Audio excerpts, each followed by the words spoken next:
ফাতেমার চোখের মধ্যে পানি ঝরতেছে। নবী জিজ্ঞেস করে, ফাতেমা রে, কেন এইভাবে কান্দো? আমার নাতিরা কই? দুই নাতি না দেখলে আমার শান্তি লাগে না।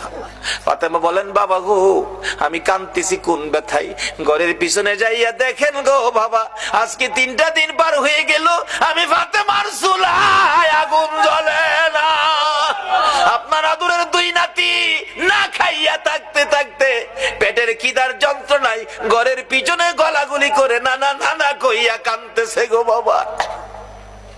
আমার নবী পিছনে যাইয়া দেখে গলাগুলি করে নানা নানা কইয়া কাঁদতেছে। নানা গো, পেটের খিদা গো নানা, সহ্য করতে পারি না। আমার নবী বেরিয়ে গেলেন। ঘুরতে ঘুরতে যাইতে যাইতে একটা ইহুদির বাগানে আমার নবী চাকরি নিলেন। কুয়ার থেকে পানি উঠাবেন, গাছের গোড়ায় পানি দিবেন, পানি উঠাবেন, 1 বালতি পানি 8টা, 1 বালতি পানি 3টা করে খেজুর, এইভাবে 8 বালতি পানি উঠাইয়া হাসাইন হুসাইনের মায়ায় আমার নবী বাগানে চাকরি পর্যন্ত নিয়েছে। এই ভালোবাসার হাসাইন হুসাইনে কষ্ট পাবে, এই কাজ আপনারা কইরেন না। আমার নবী 8 বালতি পানি উঠাইয়া 9 বালতি পানি বুড়াইয়া টান দিলে রশি ছিঁড়ে বালতি কুয়ার ভিতরে পড়ে গেছে। ইহুদি দৌড়াই আসছে, পানি উঠাও পানি উঠাও। রশি ছিঁড়ে বালতি পড়ে গেছে, কি দিয়ে উঠাবো? ছিঁড়ে গেছে। হাও না, তুমি ছিঁড়ে ফেলছো। আমার নবীরে কয়, নবী বলে ছিঁড়ে ফেলছে। আমার নবী বলেন, ইহুদি রে, আমি ছিঁড়ি নাই, ছিঁড়ে পড়ে গেছে।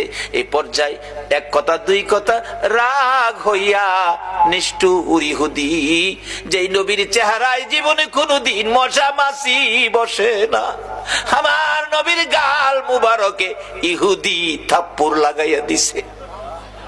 আমার নবী একটা চিৎকার মারছে, ইহুদি রে, পেটের খিদা রে, আমার নাতিরা 3 দিন পর্যন্ত খায় না, আমি রাসূল খাই নাই রে।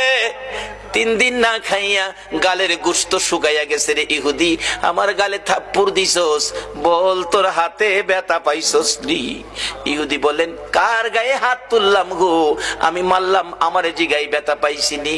আমার নবী ডাকে, এরে ইহুদি, আমার 8 বালতি পানির বিনিময় 24টা খেজুর দিবি? হ দেব, দে। আমার হাসাইন আর হুসাইন কান্দে পেটের খিদায়। 24 খেজুর লইয়া নবী রওনা হলেন, চলে যাবেন নাতিদের খাওয়ানোর জন্য। আমার আল্লাহ কয়, জিবরাইল রে, আমার বন্ধুর কানে খবর দে, বন্ধু যেন কুয়ার ভিতর থেকে বালতি উঠাইয়া দিয়ে আসে। জিবরাইল ডাহে, হুজুর যাইতেছেন গা? হ। বালতি উঠাইবো কে? বালতি তো কুয়ার ভিতরে সিরা পড়ছে, কিভাবে উঠাবো?